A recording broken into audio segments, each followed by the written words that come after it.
réel et on se met à y croire et on en fait tout autour une histoire. Maintenant, à qui la faute? C'est quand je vois l'enseignement de Jésus-Christ et même la Bible actuelle telle que nous l'avons et ce que nos pasteurs et prêtres enseignent dans les églises, sortant de l'église, je me dis, c'est le jour et la nuit.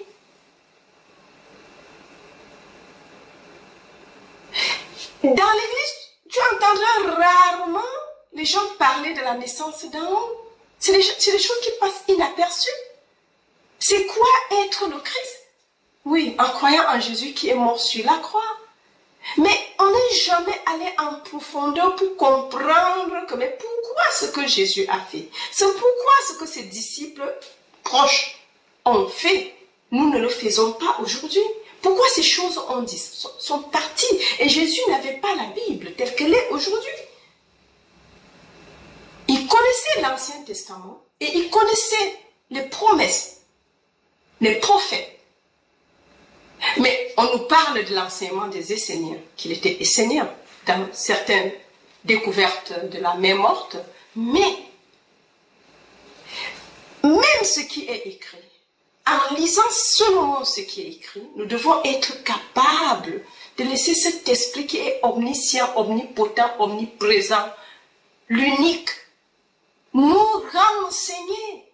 Parce que, mais de l'autre côté, si nous partons du fait que le contenant est différent du contenu, c'est un problème. Parce que la conscience inconditionnelle de l'être, nous venons de voir, qu'elle renferme sa conception de soi-même. Elle se meut à la vie en cette conscience inconditionnelle. Je suis. Le non-être renferme dans cet état non-être toute chose.